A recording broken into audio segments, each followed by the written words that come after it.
Welcome into the DNVR Avalanche podcast presented by DraftKings Sportsbook. Use code DNVR to sign up for a new account to get amazing odds boosts every single day. Got a pick of the week for you. Actually, 2 picks of the weeks for you. Bet on Matt Duchene. It's Christmas, yeah. Bet on Matt Duchene to score in a Nashville loss. And bet on Mikko Rantanen to score always. Yeah.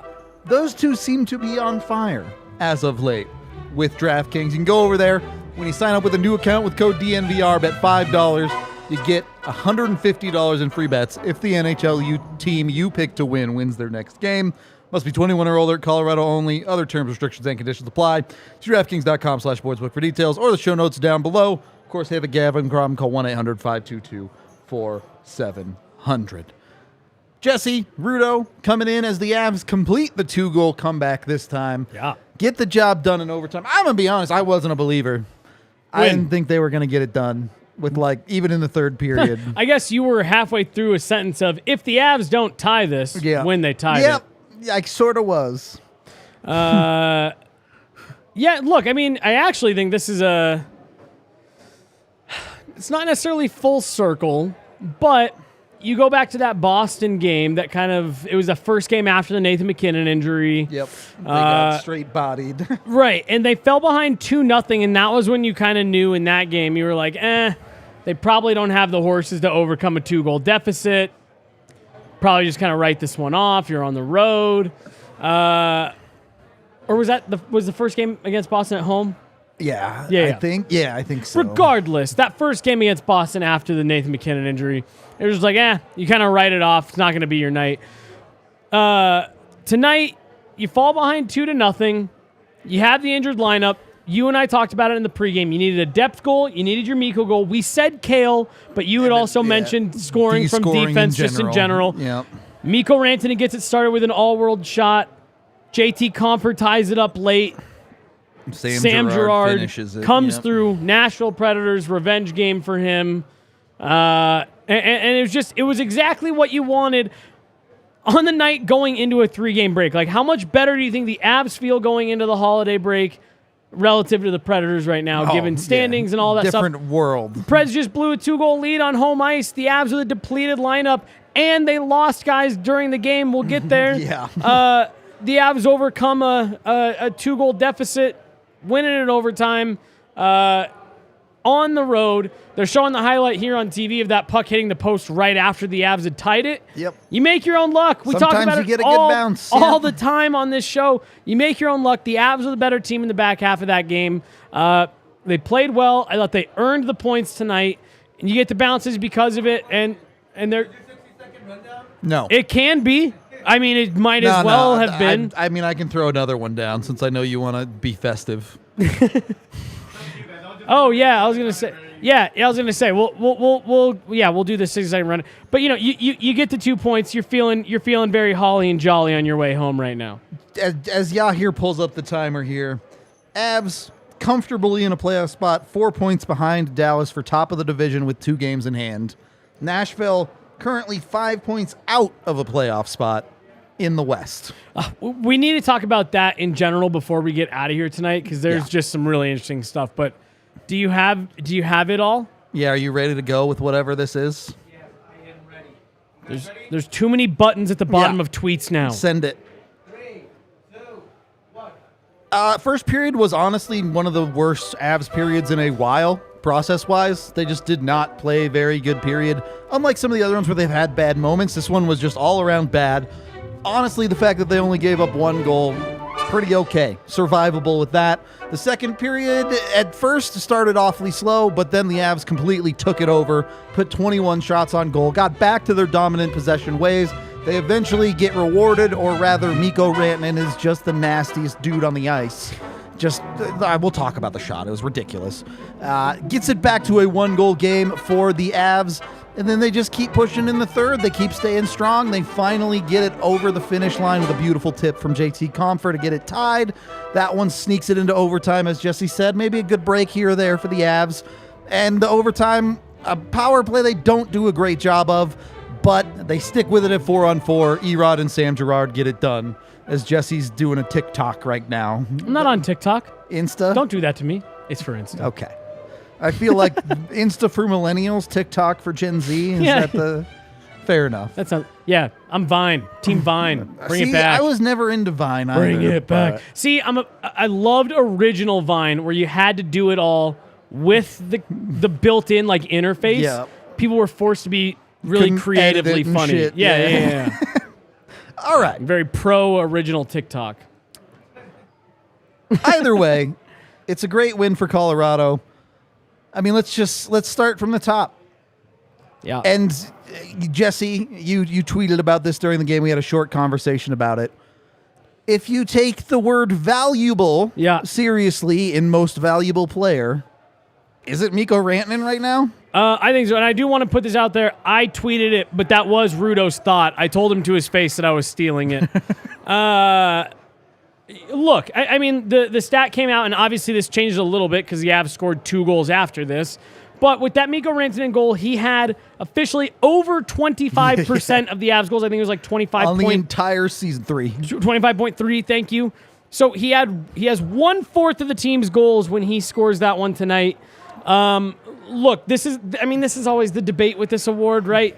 It's how do you define value? Yep. Is it just whoever's the best player in the league, whatever? But for me, I haven't ever voted on it before. But if and when I hopefully ever do get a vote on it. Actually, I hope they take it away from the media.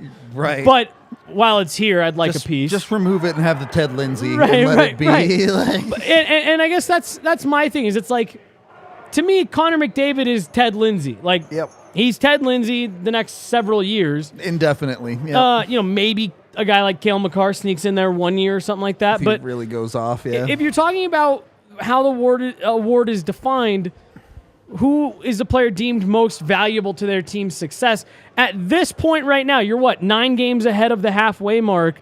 I don't see how it's not Mikko Rantanen, given the context. And that's the part that is always so frustrating about these types of awards is not everyone is watching this every night. There are a lot of people on the East Coast who sleep through a lot of Avs games, don't even know how injured they actually are. Mikko Rantanen has kept this team afloat, and he's done so with elite play. You said it earlier. That's an all-world shot on a very good goaltender.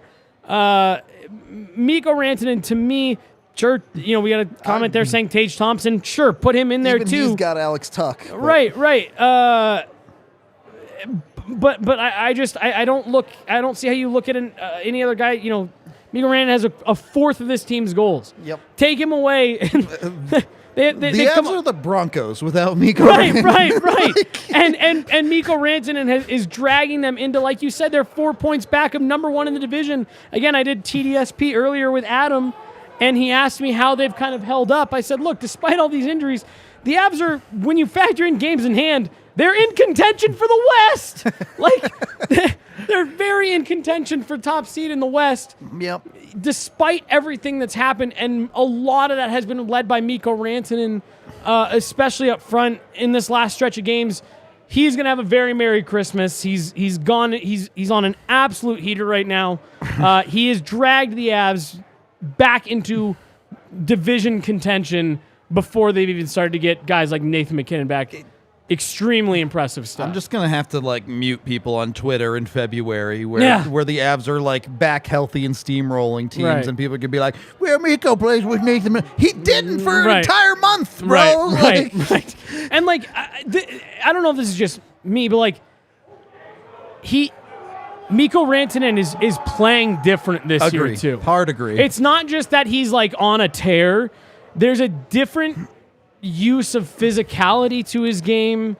He's not shying away from contact. In fact, he's embracing it. He's using that size in a way he never has before.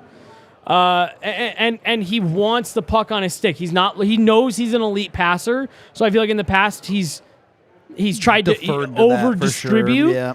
And right now he's just no, I'm just gonna bury all of these. Oh right, I'm better than NHL goalies. Right. I remember.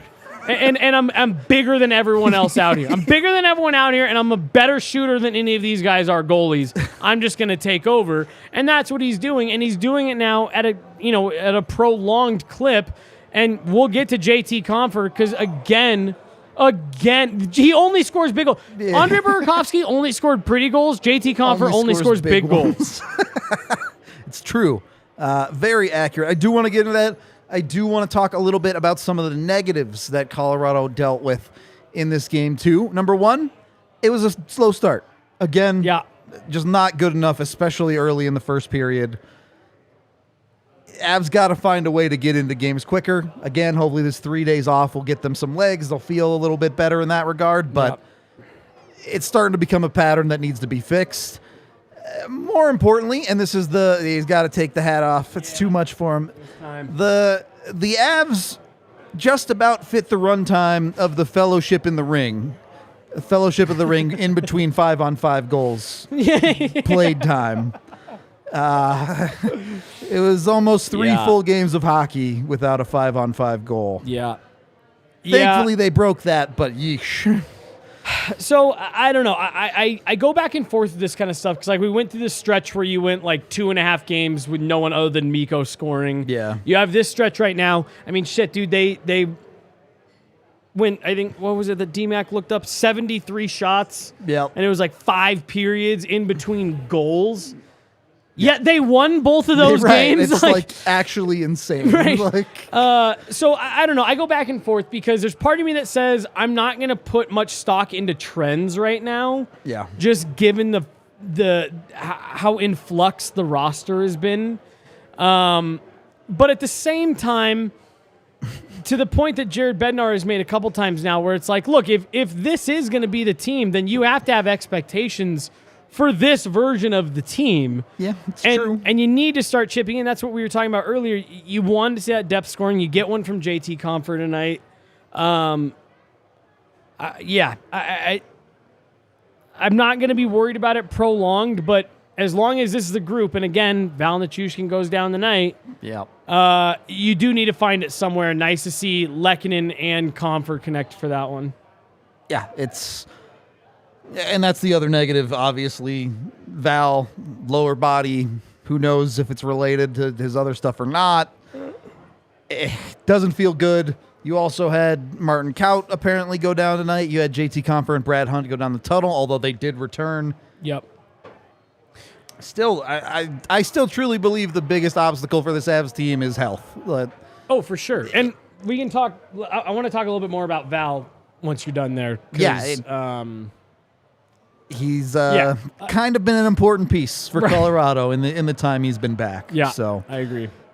We'll see. I mean, with the bad news, the good news is, sounds like Darren Helm's really close. Sounds like McKinnon might be a little closer than people originally thought. Yeah. So there's that, but Avs survive without Val? ?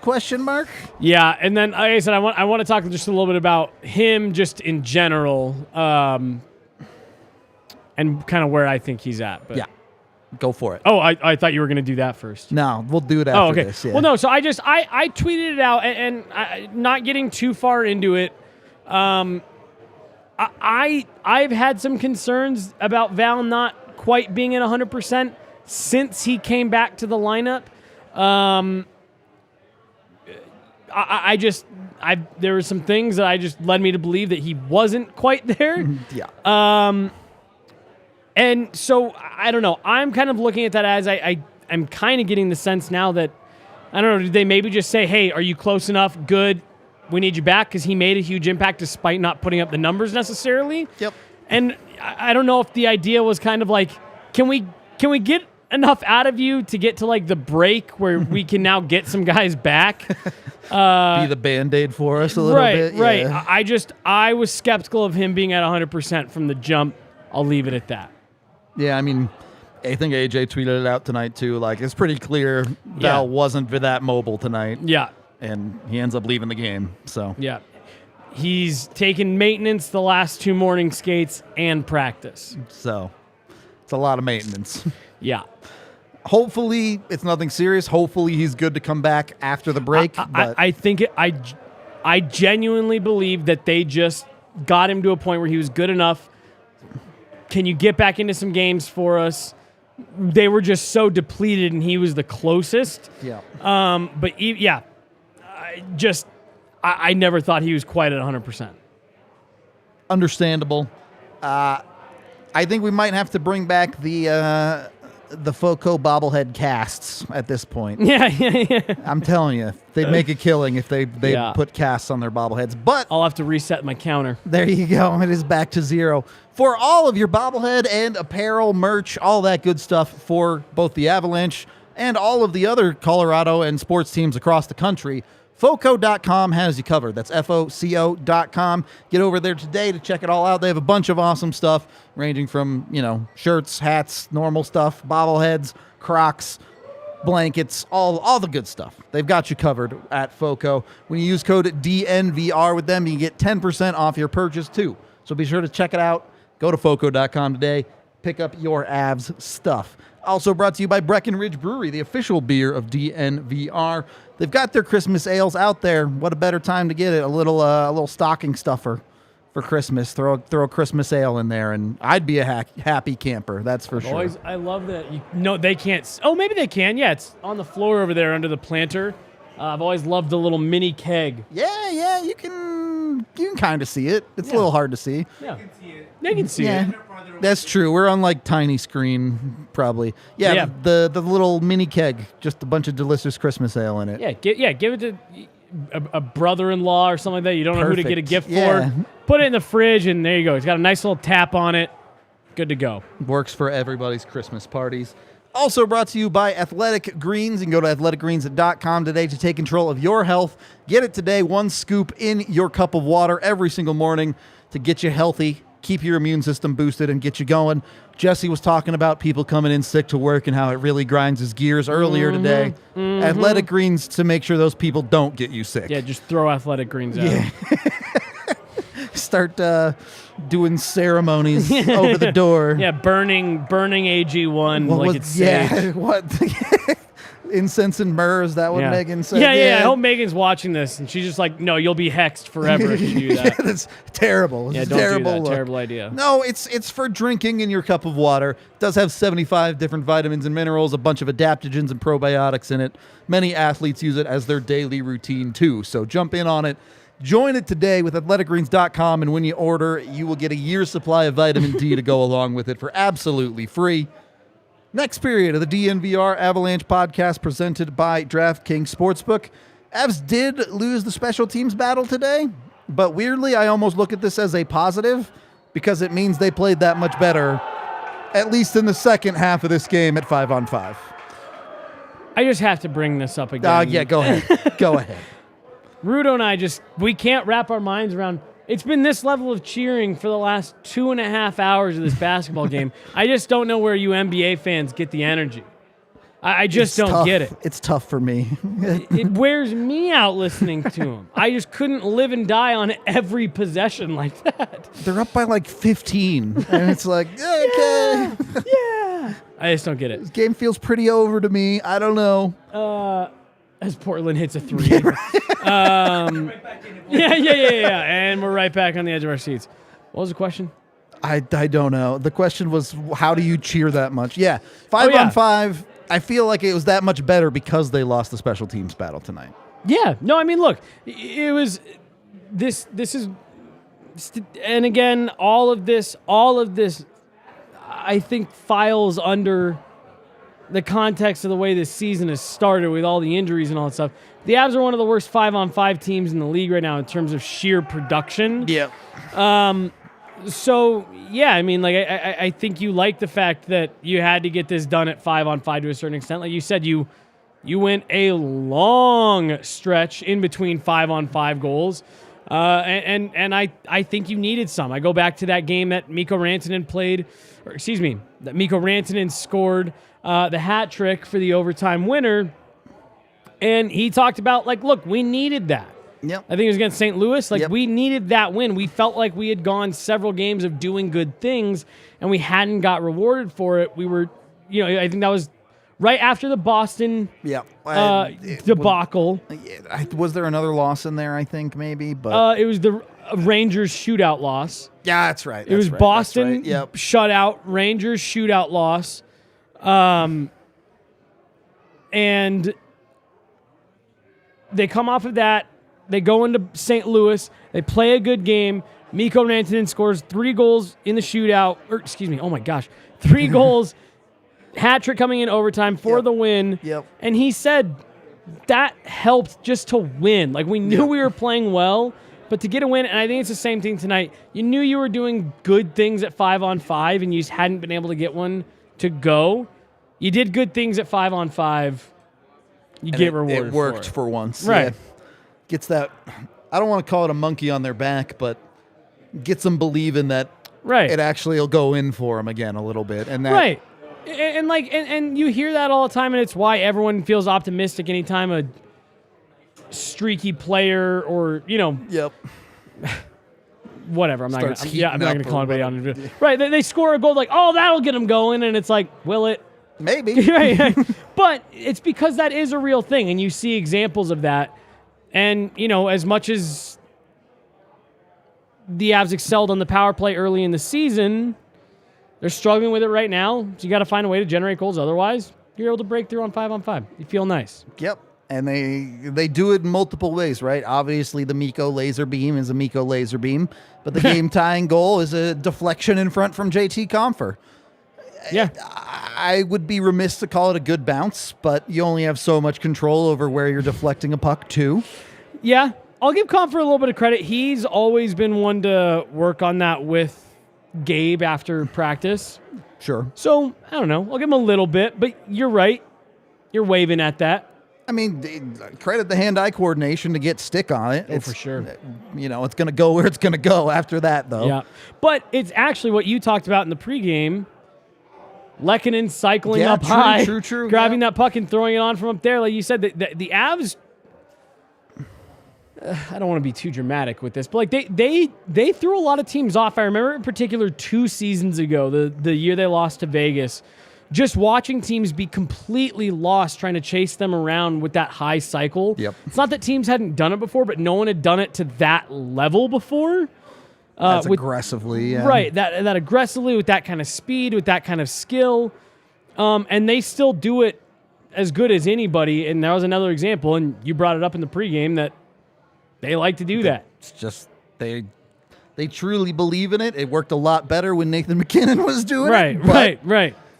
Bit of a better shooter. Yeah. We've seen it expand to their whole lineup over the last couple of years, so... Obviously, hard to argue when it works like it does tonight. Right, so. right. But yeah, no, and then again, it's Sam Girard in overtime. Yeah, can someone actually do the statistics on this? It'd be really hard to pull, but it has to be that X players just score on their teams significantly more, right? It has to be. I would love to see that because both Duchesne and Girard scored tonight. Yeah, no, I'd love to see that. And again, I feel like that kind of goes back to like I actually had someone in my mentions like maybe this gets Girard going. Like it's just there is that kind of mythological thing that's just like you're playing against your extra team, you're extra motivated. You just give it that little extra juice. Yeah. But look, Sam Girard jumps in on the rush in overtime. Yep. Great pass from Evan. I almost said Evan Girard. Evan Rodrigues. The deception, you and I were talking about it, the deception that Evan Rodrigues has in his game is not something I was aware of. Yeah. He's pretty sneaky. Dude, he's very sneaky. He's got that ability to, like, I thought he was shooting that puck tonight. Like, great look off for sure. Right. Yeah. He's just got a great way of loading up and showing one thing and then distributing the puck in a different way. And even that shootout move that he pulls is that to an extent where it's like he sells that he's pulling it backhand. Body language, yeah. So hard that, I mean, like you've had some two very good goaltenders bite on that now. And yeah, it was another example of it in that game that Saros didn't even have a look. I can't believe you're giving that away for free when you can just go to OnlyFans. Socks are still on, all right? You got to pay extra for the feet picks. That's right. $50 super chat, I'll take the sock off. I'll stink it up here. $50 just for you. Look, I do think you still are begging for a little bit more out of your proper depth. Not to say that JT Compher isn't depth, but right now he's playing a lot of minutes. Right. There were some good plays from Ben Myers. You were hoping for that one between him and Newhook to just find a little something to get in the net. But yeah, just barely missed it. Just hasn't quite come yet for those bottom 6 guys. And it's something I've railed on quite a bit over the last week or two. When you find ways to win, it's a lot harder to rail on stuff like that. Right. Well, it's it's so funny because like that. You're right. When the Avs went through that stretch right at the end of the season last year when they lost however many games it was in a row, and Mikko Rantanen later told me, like, yeah, we had packed it in. Did not like, care. Yeah, like we were done. We had run away with the West, obviously our division, like we knew where we were at. And it was funny because like everyone was like, oh, the depth, oh, the this. It's like, yeah, this has been like this all season. Right. But they've just gotten, like, you don't notice it when the team plays, well. Yep. But when they're up 2-0, 3-0 early and they don't need a goal, it's like, that's okay, cool. Right. It's like, yeah, who gives a shit? But it's just so funny because, like, you're right. It's still lacking. It's still lacking, but you won. Yep. Again, they went the stretch where they won 1-0 in a shootout and then 1-1 in overtime. So yeah, you went almost 2 full games without scoring a goal, and you're 2-0 in those games. Yep. Who cares? Well, and again, the consistency of this team, even without some of their stars, while the first period was bad, they came out and punched Nashville in the mouth with possession for the rest of the game. Yeah. Put 21 shots on them in the second period. And it's easy to see why this team is good, why this team is winning. Right. It's just the puck started going in the net for them a little bit. Right. That's all. Well, and again, you hear so much conversation about experience and these guys know how to win and da-da-da. And while I think that can be overblown at times, you're seeing the example of it. Like, does this not look the same way that Tampa did last year in the playoffs where it's just like, throw whatever at us, we're just going to deal with it. Like, we'll just handle it, and that's the end of it. Like, this team just, the injuries keep piling up, and somehow they just continue. Mikko Rantanen plus a different person is figuring out how to get it done. Again, you got Cale Makar at nearing a point per game pace, and people are saying that he's off to a slow start. This has now crossed the line over to a veteran team, knows how to win. They're very comfortable at who they are. I love the Tampa comparison because I think that's perfect. You go up against a lot of these teams, and the Avs are like, yeah, throw whatever at us. It's fine. Right. And then you go up against a team like Boston, and you're like, okay, we kind of need guys back for this one. Right. Mentally, we can skate with you, but we don't have the horses to do it right now. Yeah, exactly. And it's just, but again, even in those games, like that second game, part of what made the shutout at home really suck for them was I actually thought they played really hard. Yep. I thought they played a good game. Couldn't get one to go, though. Right. And they just couldn't get one to go. But again, like they just didn't seem shaken. They didn't seem intimidated by that version of a Boston team, which most teams correctly so would be. Yep. And again, Nashville gets up 2-0. They're like, we smoked you guys in here 4 months ago. It'll be fine. We'll do it again. And they kind of did. Right. And finding ways to win is the key right now for Colorado, which gets us to overtime. Our king of the game, we're giving it to Sam Girard. Yeah. The man needed a good one. He got a good one tonight. I honestly don't even fault him for the first goal. I went back and watched it.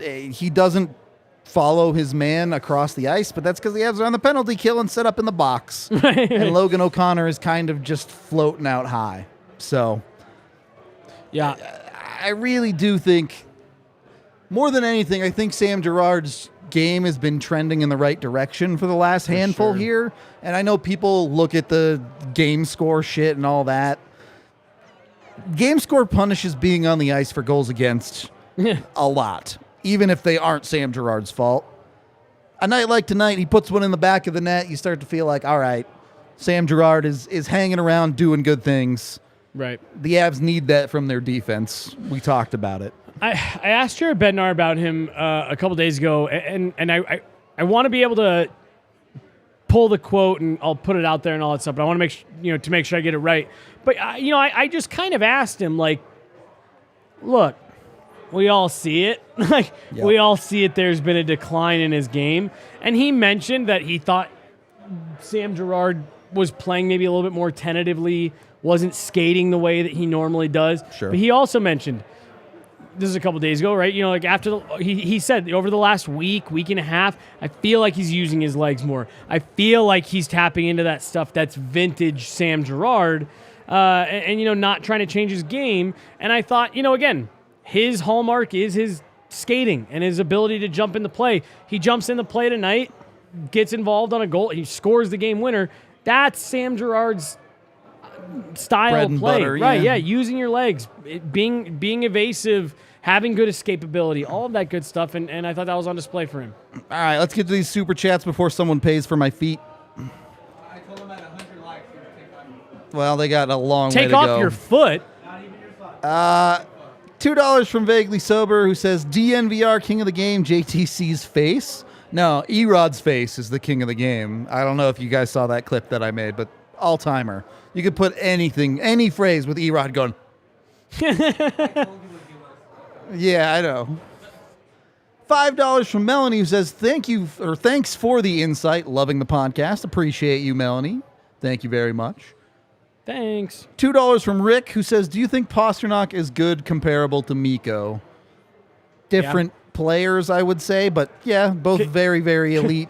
Contractually, I can tell you this right now, Mikko Rantanen is going to be pointing at whatever contract David Pasternak gets this summer. He's like, yeah, I want that. Give me those. $5 from Jonathan, who says, Avs approaching the level of horror film villain. Just refuse to die. JT going to get overpaid for clutchness next year. Let's go, Avs. Wait. Who did they say is? Oh, the Avs. In Matt Duchesne's movie, they certainly are. Dude just can't kill them. How many games does that guy have to score against the Avs and watch his team? So that now puts him up to 10 goals in 11 games against the Avs. And the Avs are like, and well, I guess that was in Ball Arena. He's 1-7 at Ball Arena, having scored in all but one. Yeah, this now makes him 10 goals in 11 games, and I think at best he's 2. I mean, and 2, that's maybe 3 and 8. The crazy part about the ones in Ball Arena is a decent number of those goals are like go-ahead goals for Nashville. Right, and then he scores, and the Avs are like, wait a minute. Now we can't lose this hockey game. Yeah. Nuggets just finished up. I got 2 quick stats, or 2 quick things. As your stats. Very quickly, on the late super chat here, Georgiev is pretty sexy lately. Has played very, very well. No argument there. Way of putting it. The over-under on Mikko Rantanen for shots on goal was 3.5 in this game. Blaze took the over. He had 13. Over hit pretty easily. Yeah, not bad. And then per the Avs head of PR, Brendan McNicholas, always the best stats on Twitter for Avalanche hockey. The last time the Avalanche went to overtime in 3 straight games and won all 3 of those contests was March 10th through the 14th of 2012. Damn. Wild. That's 10 years ago. Yeah. Yeah. Other news very quickly, Ovi hit 802. Yeah. So me and Jesse were right. We would rather have Ovi's career at the end of the day. That's right. That's right. He's, 92 away? 92 from tying the record, 93 away from breaking it. Could be 2 seasons. You get him back those lockout years. We're maybe on record watch right now. He's going for 1,000 if he could give him back the lockout years. Oh, I'm even more mad now. I hadn't thought about that. Anyway, we are going to wrap this one up. We're going to let the Nuggets jump on, talk about their win. We pulled off the double. Both teams won it tonight. We appreciate all of y'all. We will be off for the weekend, of course, but we'll be back on Monday. So be sure to tune in for that. He did put on the hat earlier, Megan. Yeah, Megan, had you been watching, had you been being a good friend, you would have seen. We love you, and we will talk to you guys on the next one.